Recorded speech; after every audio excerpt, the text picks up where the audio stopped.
Lord Deben, Chair of the UK's Committee on Climate Change and former President of Globe International. Lord Deben was the UK's longest-serving Secretary of State for the Environment from 1993 to 97. He has held several other high-level ministerial posts, including Secretary of State for Agriculture, Fisheries and Food. He also founded and chairs Sancroft, a corporate responsibility consultancy working with blue-chip companies around the world to help them improve their environmental, social and ethical impact. Lord Deben will address the Chamber on UK action on climate change, leadership and challenges remaining. Lord Deben. Well, thank you very much. I have to start by saying that when I talk about the issues from any country, I want to insist that we should be thankful. In other words, I often hear Green spokesmen who never say thank you for anything that is done, but immediately launch into what needs to be done. Well, now, I think there's a hell of a lot that needs to be done, but unless you say thank you to the things that are being done, you don't get on to the next stage, and I think this is increasingly important. The United Kingdom government has been very ambitious in the sense that it has set the toughest targets of any country in the world. A reduction in its emissions on 1990 by 68% by 2030 and by 78% by 2035.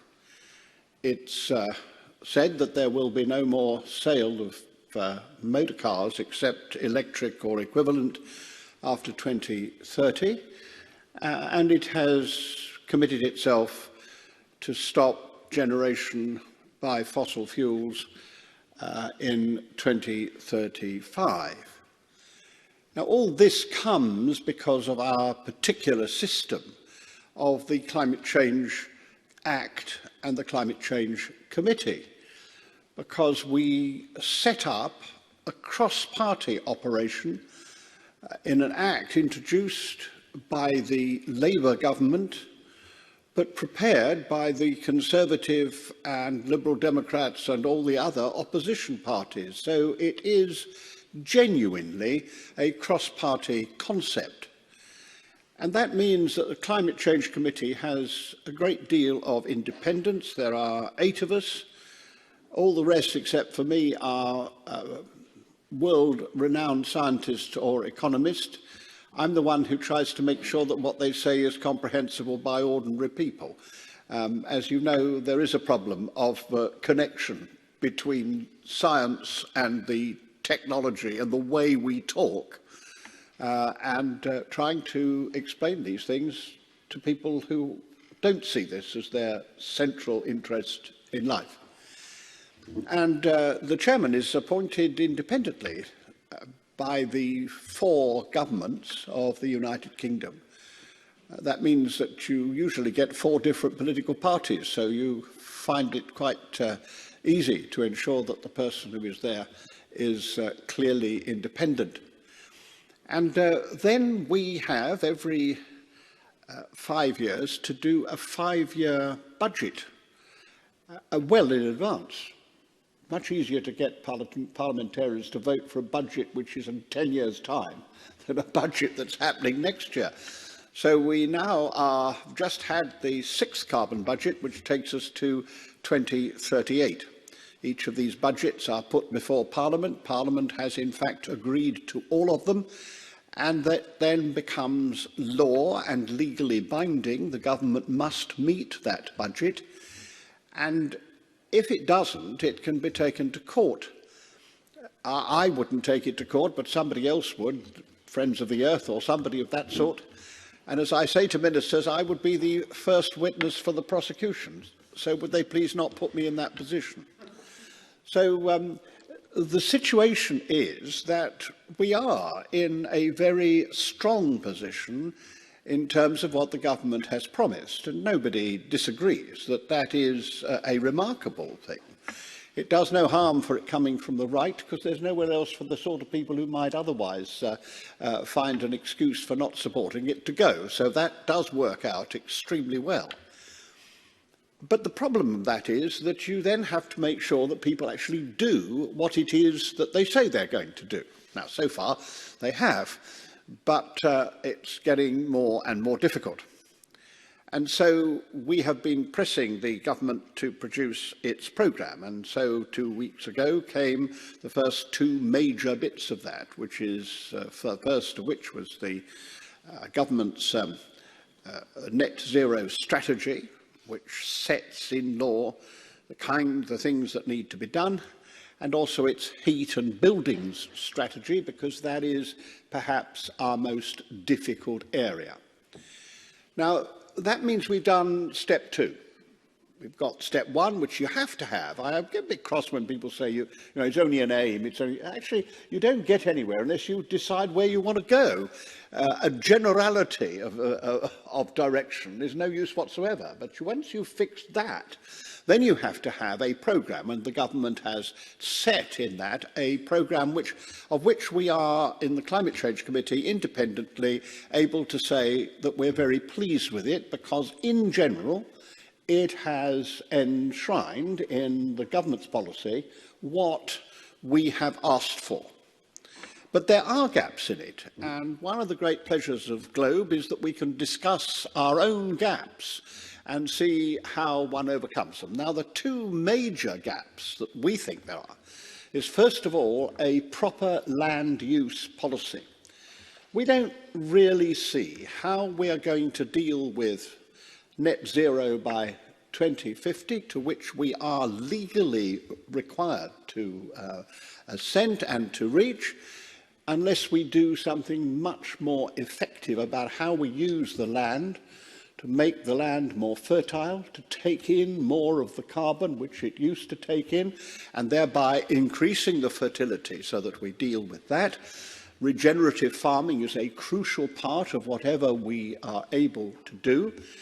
And we also have to plant a lot of trees. Well, we are committed to planting the trees, but we need to have a proper programme. And we also need to have a detailed programme for farmers to know what they are to do. The government has committed itself after leaving the European Union, which was, of course, a very, very wrong thing to have done, and we shouldn't have done it, and it will do us a great deal of damage. Don't want to make anybody unaware of the fact that that is the view, not only of me, but most people who are trying to deal with the issues of climate change, because we have to do them jointly and together. But they've done it. And they therefore have decided that they will change our agricultural policy from the production-based policy, which we've had both in the European Union and before we joined it, to one which is supposed to pay for public good. In principle, I'm very much in favour of that. That sounds really very good. The trouble is, nobody knows how it's going to work. And farmers are left with the end of the previous system, and they don't know what the next one is. And it's just something that I really do think we have to say to governments. We are in a very difficult situation because the public don't understand what are the actual details of how you move. And we've got to be much better at what would be rudely called public relations, but what I really think is public information. How do you, and that means telling people well in advance when things will be changed. We've got to be better at that, and none of us are yet good enough. And the second great gap which we have is a gap which I think very many countries have. It is this fear that governments have of talking about behavioural change. And yet much of the change that we need is really rather good. I mean, I hope most people think that the use of video is very cheerful, because it means you don't have to travel all over the place for no particularly good reason. 3 out of 4 of our air flights, in my view, are really unnecessary if you can talk to somebody as easily as you can from your own drawing room. And what's more, going into the office more than 3 days a week seems to me to be an unlikely experience for many people in the future. All these things are behavioural change, and we should be encouraging them and helping them. And then there's the question of, and I really end on this because it's very controversial, we really ought to eat less anyway. altogether, but we certainly ought to eat less meat. And all that we have said in the Climate Change Committee is that we should reduce our meat eating by between 20 and 30% between now and 2050. Now, anybody who knows what's happening knows that people are doing that anyway. And what's more, that plant-based food is actually edible now, whereas it was really horrific before. But no, it is very good. And even I, a well-known carnivore, finds it very pleasant to have that mix, and I try very much to do what I have said we ought to do. But if you ask the health people, of course, they want you to move much further than that. So actually doing this is a good thing for us to do. And I see the Parliament of Argentina in front of me. One of the things, I love Argentina, but I must say I long for a lettuce in Argentina, because the mixture of food is just actually not very sensible, and we have all of us to learn from each other. And so what I am saying is that we've really got to have a way of looking at the future which understands that beating climate change is absolutely essential, but doing it is going to make a greener, cleaner, kinder world. In other words, we must take people and lift them beyond just the battle against climate change and show that doing those things that we need to do does in fact create a society which will be a better one than the one we live in today. Thank you very much indeed, Lord Deben. I would now like to introduce our second speaker, Dean Lockhart MSP, Convener of the Scottish Parliament's Net Zero Energy and Transport Committee. Dean has been a Conservative member of the Scottish Parliament for Mid-Scotland and Fife since 2016, being re-elected this year. He has been the convener of the Parliament's Net Zero Energy and Transport Committee, as I say, but before this, before becoming a parliamentarian, Dean was an international lawyer and business advisor for 20 years, with experience across Hong Kong, Tokyo and Singapore. And Dean also served as First Secretary Commercial at the British Embassy in Asia. Dean will address the Chamber today on Scotland's response to the climate crisis, ambition and delivery from the perspective of the Scottish Parliament's Committee on Net Zero Energy and Transport. Dean Lockhart. Thank you very much, Presiding Officer. Let me join the Presiding Officer in welcoming our distinguished guests to the Scottish Parliament, and also a warm welcome to those online. It's very unusual for me to be standing at this point in the Chamber. I'm normally sitting where you are today, and normally around about this time in my speech I'm normally getting interruptions from colleagues who want to add to the debate, perhaps improve the debate. Perhaps we can leave the interventions to one side this morning and we can take questions later. It's a pleasure to follow on from Lord Deben, who provided an excellent overview of what has been happening across the UK in terms of the transition to net zero, and also the significant challenges that remain. The United Kingdom has decarbonised faster than any country in the G20, and the Scottish Government has set out very ambitious targets to deliver net zero by 2045, leveraging on Scotland's world-leading position in renewable energy. Countries across the world have provided similar commitments to decarbonise and reach net zero by mid-century. So the critical question for legislators that I would like to explore this morning is how can we use our unique position, how can we use our influence to make sure these targets are delivered and delivered on time. Let me start by providing some context in the Scottish Parliament. As the Presiding Officer said, I've been convener of the Scottish Parliament Net Zero Energy and Transport Committee since June. This is a new parliamentary committee set up by the Scottish Parliament in recognition that the transition to net zero is the single most important challenge facing all of us. The committee's remit is wide-ranging, as you would imagine. Part of that is to scrutinise and monitor how the Scottish Government is delivering its net zero commitments. It's important in the Scottish Parliament that we have a cross-party consensus on climate change. We all agree that man-made climate change is real, it's the most serious threat facing the world, and that it's a problem humanity must urgently addressed by working together. And in fact, I think that's actually the key overriding objective of COP26, for the world to come together and address climate change.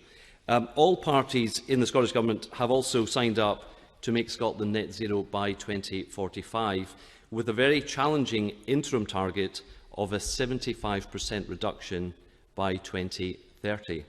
So we're all agreed on the destination. As to how we get there, that's where things become more challenging, because how we reach net zero by 2045 involves a huge number of complex and challenging questions. For example, how do we address the often conflicting demands of energy security, limiting energy costs, but at the same time limiting the harm we do to the environment? How can we best encourage behavioural change, something Lord Deben highlighted as absolutely essential? For example, how can we encourage less car use and more use of public transport? And how can we heat our homes without fossil fuels? This is a particular problem in Scotland because we have some of the oldest housing stock in the world. This Parliament building, for example, sits at the bottom of the Royal Mile, and just up the road we have buildings that are more than 600 years old. A mile to the north of us is what we call the New Town, because the houses there are only 200 years old. Age is a relative concept in Edinburgh. The further challenges we face as legislators include: how is this going to be financed? How do we achieve net zero in a fair and just manner? And all of these questions we must address with finite resources and in the face of a global pandemic that has severely impacted communities and our economy. There are, of course, no easy answers. Most of the easy stuff has been done by now. It is now time for bold action and new and innovative thinking. And so that's a challenge we face as legislators. How can legislative bodies across the world evolve to become the public forum for this new, bold and innovative thinking? First of all, let me give you some ideas and a couple of provocations. When it comes to climate change, I believe the role of legislators cannot simply be scrutinising and looking at current government policy. We as legislators need to contribute proactively and constructively to offer new policy solutions and new policy ideas. In other words, legislators should not just be policy makers on climate change. We should not be policy observers, we should be policy makers. Because let's face it, governments do not have a monopoly on good ideas, especially in a context where we have cross-party consensus on an issue.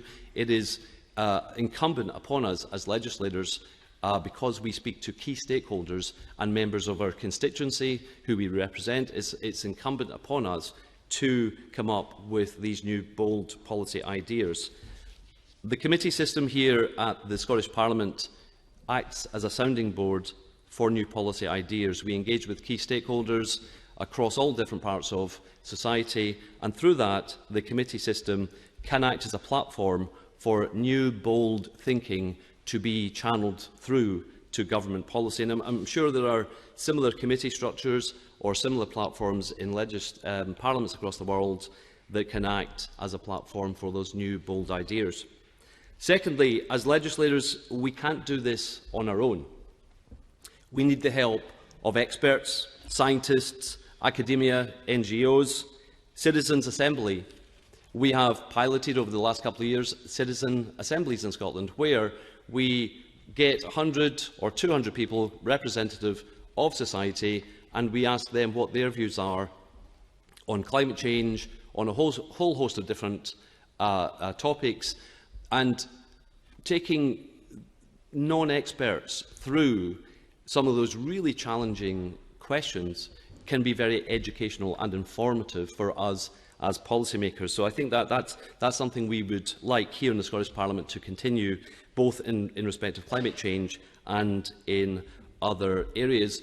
And we need to hear from those experts and everyone in society, free from political calculations and free from the electoral cycle, because we all, as politicians, know how that those short-term elements can impact policy making. Again, the committee system here at the Scottish Parliament plays a vital role here. The committees act as a bridge between sometimes the opaque thinking of government and the reality on the ground. We also, and I think this has been a common theme of this morning's sessions, it's critical, absolutely critical, that we listen to global voices for developed nations to see the bigger picture and pursue global solutions to carbon reduction, not solutions that just displace the problem elsewhere. This includes learning from and adopting international best practice. And I know the sharing of ideas, the sharing of international best practice is what COP26 is about, and indeed it is what these 2 days at the Scottish Parliament will be about. We want to hear your ideas from across the world, we want to hear best practice, and we can come together after 2 days and share some of the best ideas and best solutions that we have together. The third challenge I'd like to raise is, I think, one of the key themes that has come out of the first week of COP. I think it is increasingly vital for us as legislators to engage with the private sector, to more effectively, more frequently and more comprehensively bring the private sector into the policy conversation. The scale and urgency of the financial investment required to reach net zero is unprecedented. It is not billions, it is trillions of investment that will be required. And the reality is that no government in the world has a balance sheet strong enough, no government in the world has a balance sheet big enough to finance the steps and the changes in our economy that will be necessary for net zero. The good news, as we've heard from the former Governor of the Bank of England, Mark Carney, is that there is potentially $130 trillion of finance potentially available to be mobilised for the climate crisis. I say potential because that capital is not going to automatically come our way and address the climate crisis. The mobilisation of private capital will need us as legislators, not just governments. It will need us as legislators to engage with the private sector to bring them into the policy conversation. Around 450 financial institutions last week, or earlier this week, signed up to the Glasgow Financial Alliance for Net Zero to confirm their readiness to provide that capital. So the capital is there, the political will is there. We as policymakers, we as legislators need to bridge that gap. And it's that conversation is too big to be left to government alone.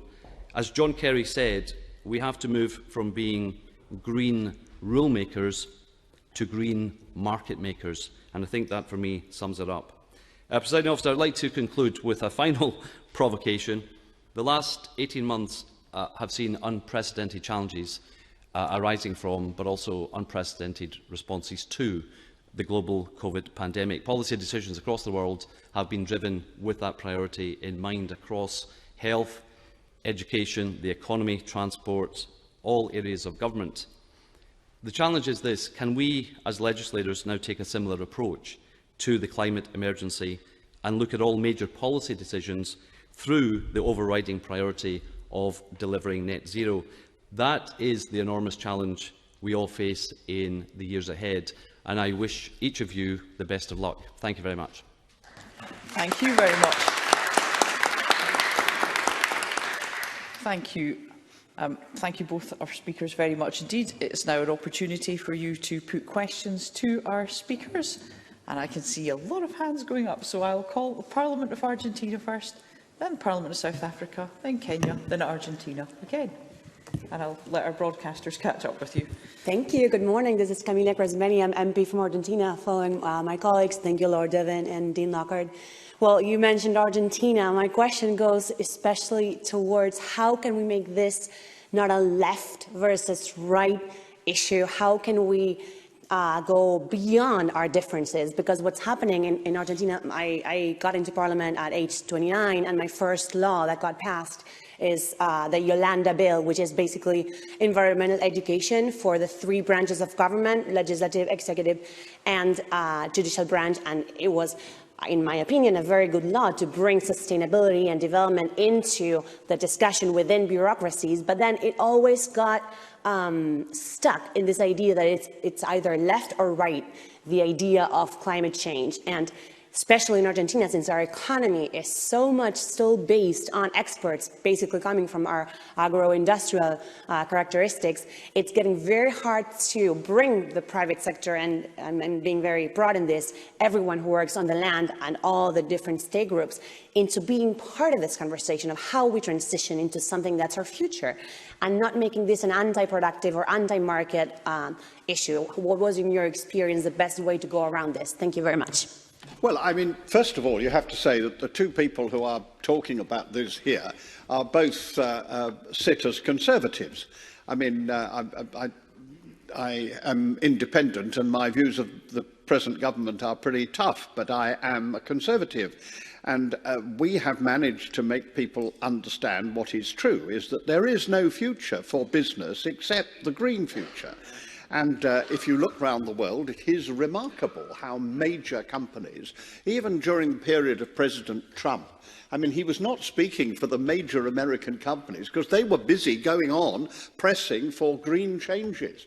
And even in those uncomfortable circumstances. And I think in those countries, particularly in my beloved South America, because I am very keen on South America, I spent this morning with senators from Mexico. And they, of course, have had the same problem. And for them, it's been very devastating because they've moved from having a government and a structure which was extremely good with a climate change committee, first one after our own in the world, and now faced with exactly what you're faced with in Argentina. And the only answer, I think, is that you have to bring home the realities, not in the generalities, but in the realities of what is happening in Argentina. Getting those companies that are recognising that, getting people to recognise that they really can't export. And they are going to find it more difficult to import unless they are taking seriously what the rest of the world is taking seriously. And I think that's the only way forward. And in the end, the right begins to understand this. Happily, for all sorts of historic reasons, in Britain and in Germany and a number of other countries, that has never been a problem. But it is a problem in Australia, and it is a problem even in Canada, and it's certainly a problem in Argentina. I think it's practice. There's a very good comment, I finish here, but it's a good comment. The British Secretary of State for Overseas Trade was criticised by the Green movement because of some things that she said in 2010. She said, yes, I didn't know about it in 2010. She had a very good answer. She said, and then my constituency got flooded. So I began to look and see what was really happening. She said, now I am absolute committed to fighting climate change. I've changed my mind. I think we've got to get a lot more people being prepared to say, I've changed my mind. That's not easy, but it has to be done. Dean?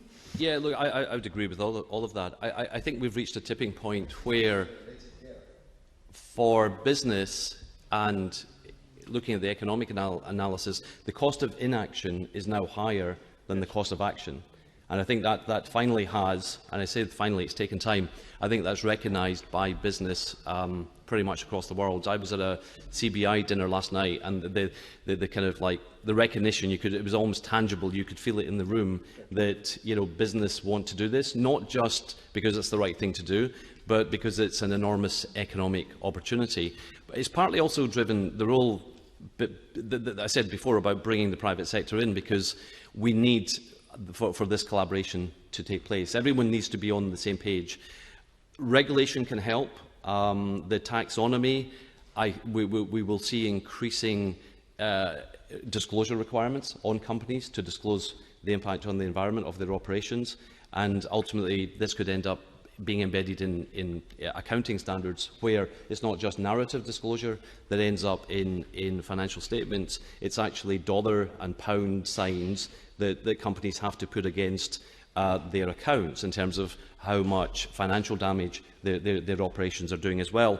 I think what's going to be really important in mobilising that finance is how it's packaged up, because the finance will gravitate towards the projects that will provide the highest yield and the lowest risk. So say you have 100 projects that you need for the transition to net zero, the banks will naturally, just because of how they operate, they will go for the top 30 or 40 that are the most financially attractive, the less risky.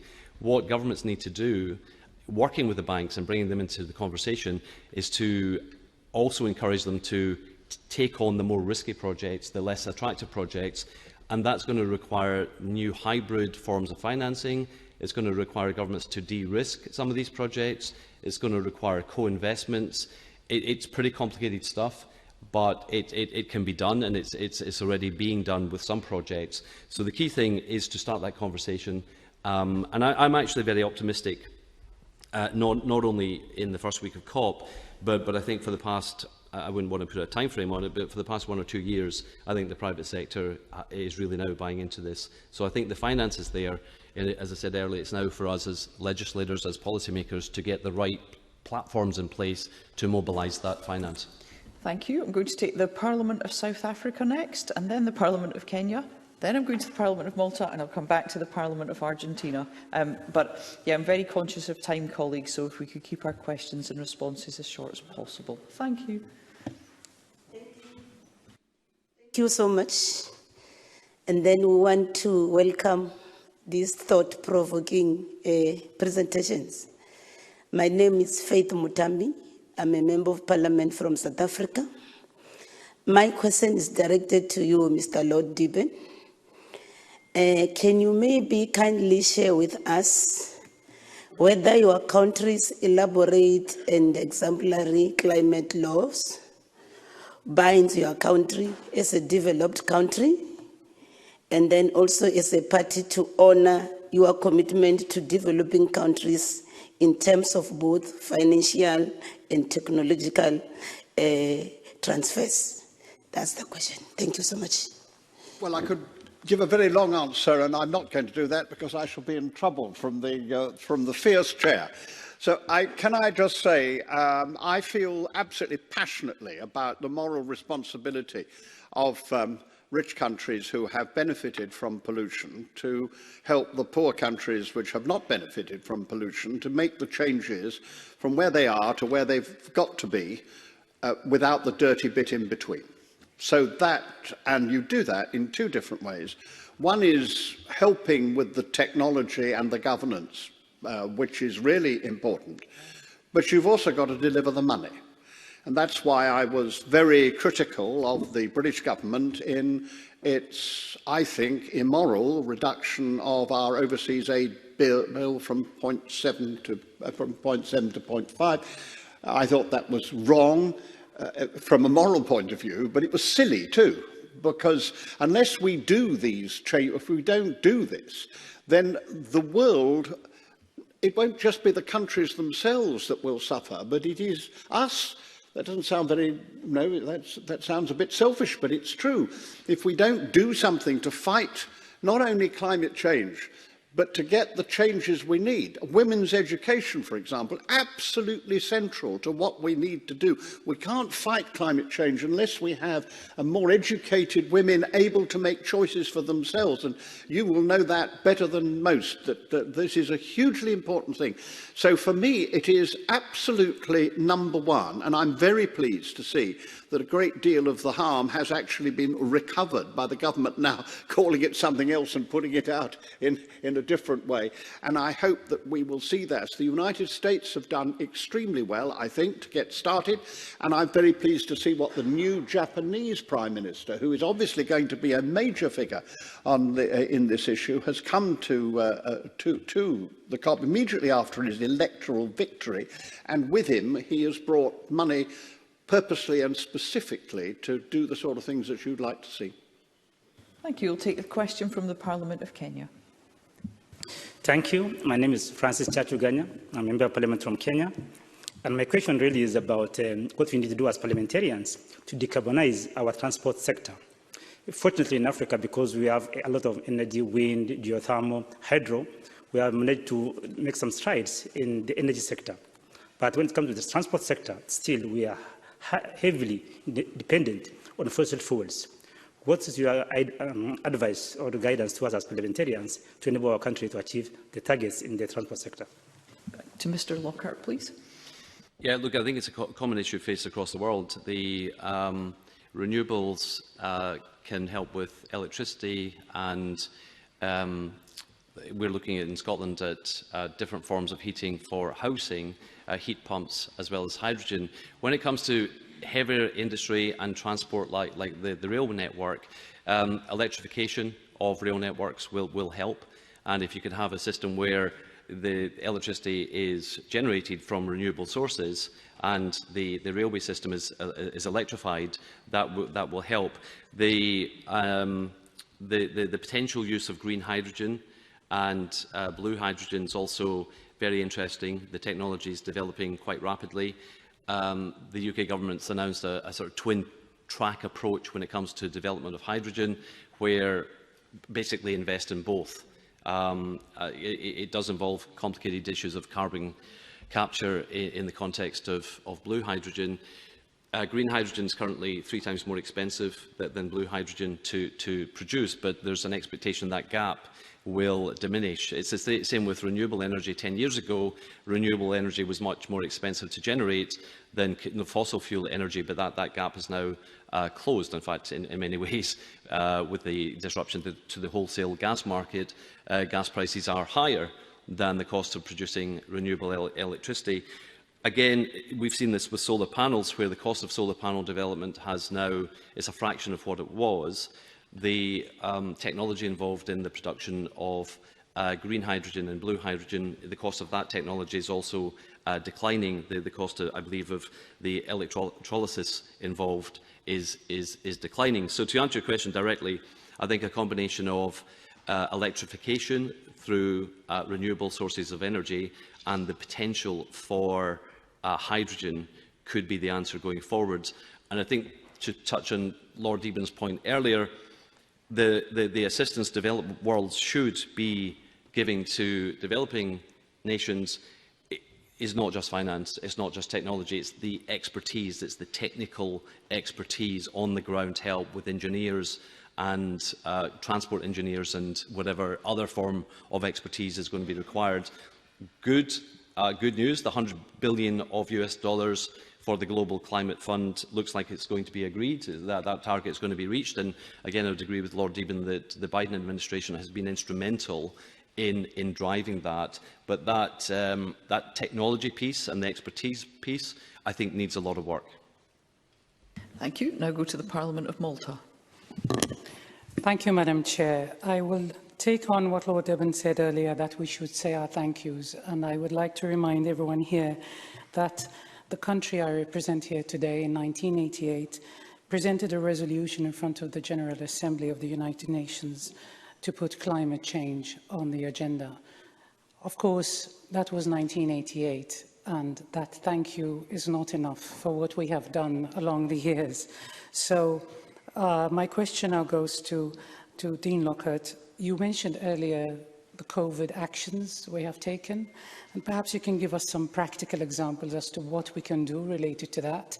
I'm asking this because I think, after what Lord Deben said as to how we can communicate with people, there's anger out there that we as legislators are not doing enough, and people are fed up of just talk.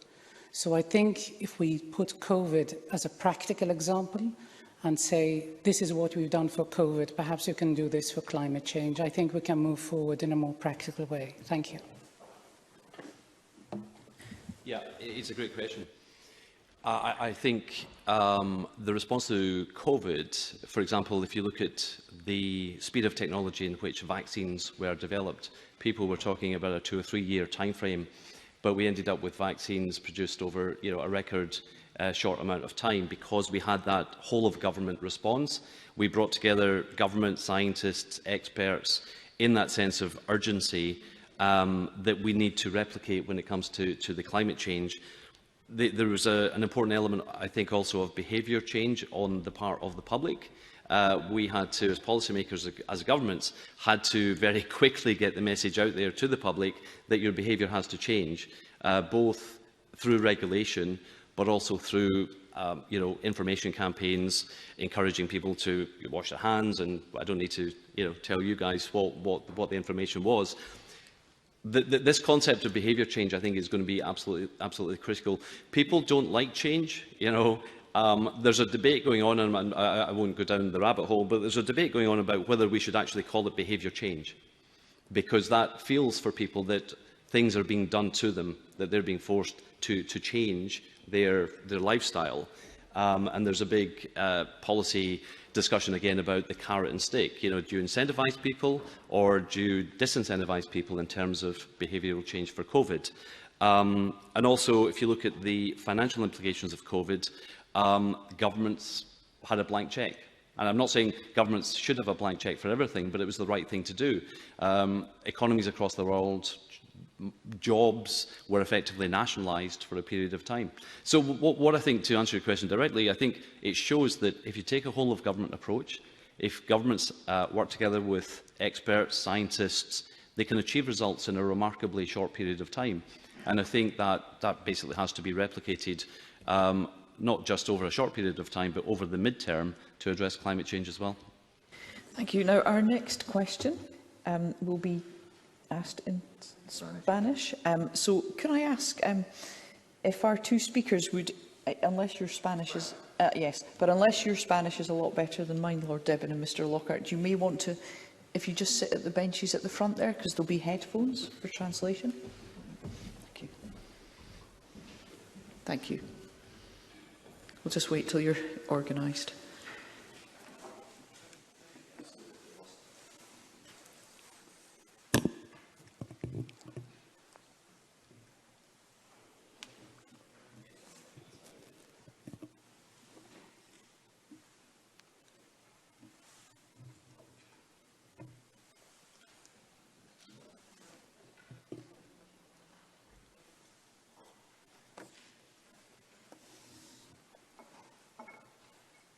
Check if you can hear. If you just like to begin, and I'll check if that's okay.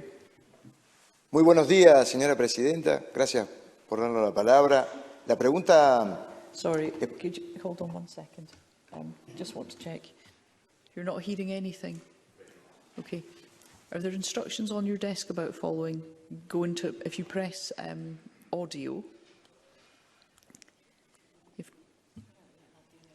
Sí, sí.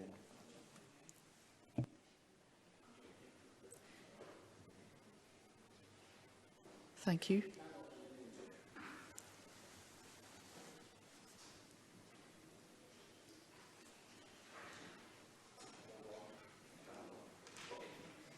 Thank you. Okay. Thank you. Buenos días. Las expresiones de Lord Deben me dio pie para hacerle una pregunta y sobre la base de una posición. Cuando hablamos de la producción de carne y del consumo de carne, hablamos de la industria alimenticia. Mi país es un país en donde somos productores de agrarios y de alimentos y por sobre todas las cosas de carne. Y quisiera dividirle la pregunta en 3 temas. Uno de ellos dijo, los parlamentos tenemos que hacer presupuesto y asignar partidas presupuestarias para esta pelea que tenemos por el cambio climático. Y a partir de tener presupuesto, tiene que haber programas de gobierno. Y yo veo que en la industria agroalimentaria, y sobre todo en nuestro país, nosotros somos productores, que en las últimas décadas utilizamos tecnología que se diseña en los países más grandes y con mayor poder económico, entre ellos el Reino Unido. Y que esa producción de alimentos, de carne, de granos, tan importante para los ingresos de nuestro país, se distribuyen a lo largo de todo el planeta, por decirlo de alguna manera. Pero un punto central está relacionado con el diseño de aquella tecnología que se están utilizando en los países que no las tenemos para la producción de alimentos y hacerlos más intensivos, de mejor calidad. Y por otro lado, también se habla de la sustentabilidad y yo quiero introducir un término que tiene que ver con los consumidores. Los consumidores No somos el último eslabón de la cadena de producción y de comercialización en nuestro país y en el mundo entero. Los consumidores somos todos, de manera tal que no se puede considerar al consumo de los alimentos como el elemento que hay que poner el foco, como por ejemplo que no se consuma o que se deje de consumir o que se empiece a consumir menos carne en un país. Tiene que ver con el diseño de las tecnologías que necesitamos incorporar los productores de alimentos para que esos alimentos sean más saludables. De manera que cuando nosotros, y la pregunta va para Lord Deben, es en el Parlamento y todos estos presupuestos que están tratando de hacer para tener programas de gobierno en esta batalla que tenemos contra el cambio climático, se prevé incentivos para aquellos diseñadores de la tecnología que va a ir a parar a nuestros países con menor capacidad económica, con gran necesidad de ser exportadores de alimentos, pero cuya tecnología de esas empresas y de esos estados afecta seriamente el medio ambiente. En el tema, por ejemplo, en la ganadería se utiliza alimentos que son sembrados con tecnologías como, bueno, nosotros le decimos glifosato. El glifosato es un producto de diseño de los grandes países, entre ellos el Reino Unido. Eso es una política que se está tratando en el Parlamento del Reino Unido para que ese tipo de elementos que se utiliza en los países productores de alimentos como el nuestro no generen el daño tremendo en el medio ambiente. ¿Se entiende, Lord Deben? Muchas gracias, señora presidenta. Because I'm the ex-Minister of Agriculture, so I think I have to do that. But look, we're moving into a different world. And first of all, if you look at the international meat production, let's just take that, this is an international activity. And you've got to think about the markets as well as the producers. That's the first thing. And I produce meat myself. I am a small farmer and I produce meat, so I'm not biased against it. And I eat meat. But what I'm trying to say is that the world is changing in the way in which it is going to deal with meat. So Argentina, as a major producer of meat, is going to have to think about that world out there to whom they sell.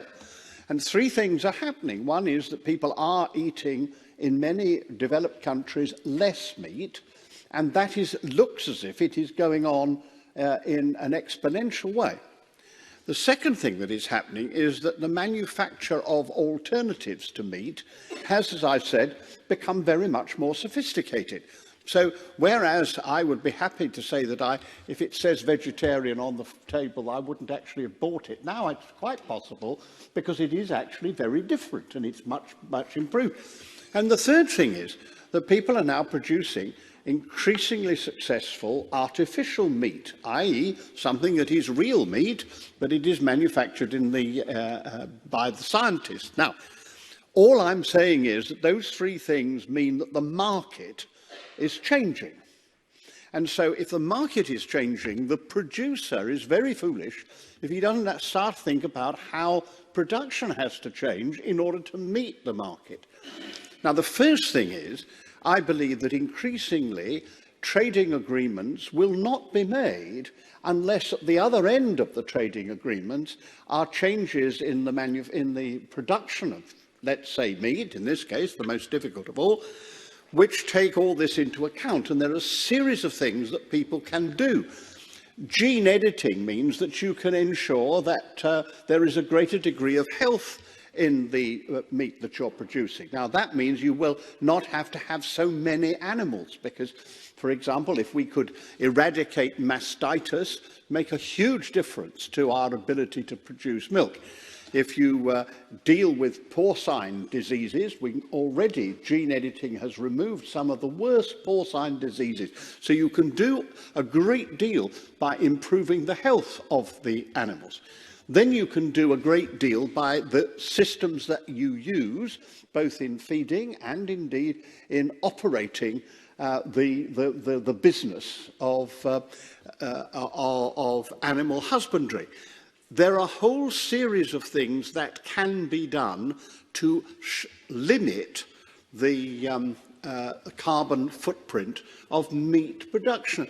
So all that I say is, even if you don't do it for climate change, the market is going to insist that you do a whole range of these things. And if you don't, then frankly, meat from those countries that don't do this will not be imported.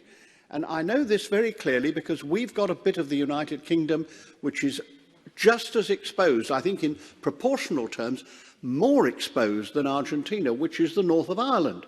And they're having to face this very real issue themselves because their major export is meat, their major business is meat, their major industry is agriculture. And I've been spending a lot of time in the north of Ireland trying to talk in exactly this way.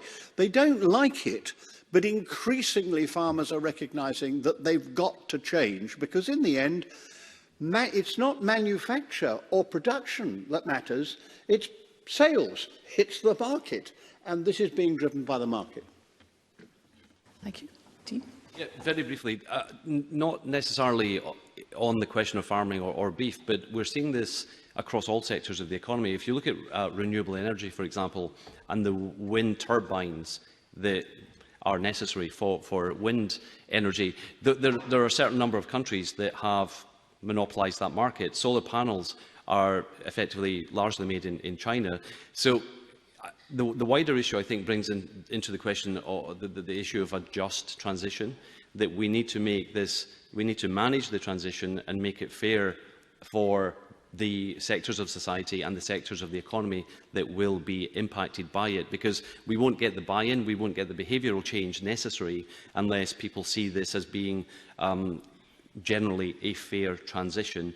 And I think when it comes to domestic policy in each country, it's a huge issue, and I won't go into the issues, but it's about transitioning certain sectors of the economy, retraining, making sure that workers focused on oil and gas are retrained, and it's also about just economically managing that transition and investing in technology. So sorry, my answer wasn't in relation to farming, but just to acknowledge it's a much wider issue. Thank you. I'm going to take one final question from the UK Parliament. Thank you. Thank you, Presiding Officer. Alan Brown, MP for Convener Loudon. My question is for Dean. Dean, how does your committee take cognizance of the challenges that Scotland's got its own targets and policies, but many energy policy decisions are reserved to Westminster? I'm thinking, for example, the decision on carbon capture and storage. The UK Government's given the go-ahead to 2 clusters in England, but it's not given the green light for a Scottish cluster, which has also got hydrogen production. That's going to be critical to Scotland's 75% 2030 target. But also, pumped storage hydro doesn't have a route to market at the moment. That's a form of renewable energy that could be progressed to benefit Scotland and the UK's net zero. And even like wave and tidal, the whole access to the energy market is through auctions that are managed by the UK Government, and so there are special requirements that need to be considered at that level. So I'm just wondering how, as I say, your committee takes cognizance of these challenges of the 2 parliaments effectively. Well, I recognise that there are challenges not only for Scotland but for Wales and for the north of Ireland, because in different ways they have similar concerns, and trying to get the balance right is one of the things that we in the Climate Change Committee are trying to do. It's a difficult thing because we're independent and we're not going to get ourselves mixed up into the arguments about Scottish independence or indeed the curious position of the north of Ireland. I mean, it is not going to be easy because North Ireland's got a much worse position because they have a common energy system with a country which is actually not the same country and now not even in the same international organisation. So these are things that we're really going to have to work out. And the argument over the protocol in the north of Ireland is only the beginning of what will have to be a mechanistic and systemic discussions which we've got to find ways through. And it's no good. We'll do those bit by bit and slowly by slowly, but the Climate Change Committee's only interest is making sure that those arrangements are made in such a way as you in Scotland, because we advise you separately, and I'm very pleased to see the Scottish Government's going to give us an office actually in Edinburgh to show that we really are doing what we intend to do. And we shall be looking very carefully at what we have to advise about what's getting in the way of, because that's the way we'll look at it. What is it that is getting in the way of the Scots' ability to get to net zero by 2045, which is the most impressive demand in the whole of the United Kingdom? And no one has been more pro than what you in Scotland are doing than I, because I use it all the time to remind other bits of the United Kingdom that they could do better. Yeah, I think it's a really good question, and Lord Deben's response was absolutely right. For our distinguished guests, the policy when it comes to climate change, powers when it comes to the underlying policies, some of those policies sit with this Scottish Parliament and some remain with the UK Parliament. So as a committee member, as a parliamentarian, that adds a level of complexity and a challenge in terms of trying to work your way through a coherent set of policies that will deliver net zero. I think my short answer would be it's absolutely essential that the two governments work together. That the committee I chair has called for that to happen in a number of different respects. The UK government has announced different plans that will have an impact on Scotland. The carbon capture announcement, we hope the Acorn project it's on the reserve list at the moment. We hope some of that capacity and expertise there will be utilised. Whenever the UK government announces policy that has an impact across the UK, Scotland gets a share of the Barnett Consequentials funding for that, as you know, and that is a net positive in my mind in terms of being able to finance the public sector finance required for the transition to net zero. So the direct answer I would give to that question is it's absolutely essential that both governments work together on this. This is beyond politics. I think there's cross-party consensus about where we need to go. So that joint working, quite a good way to end, joint working between parliaments is the way forward. Thank you. Thank you. We'll perhaps catch Lord Deben as he's leaving the chamber. Can I ask you all to thank both Lord Deben and Dean Lockhart MSP for their contributions, their speeches and their responses to your questions.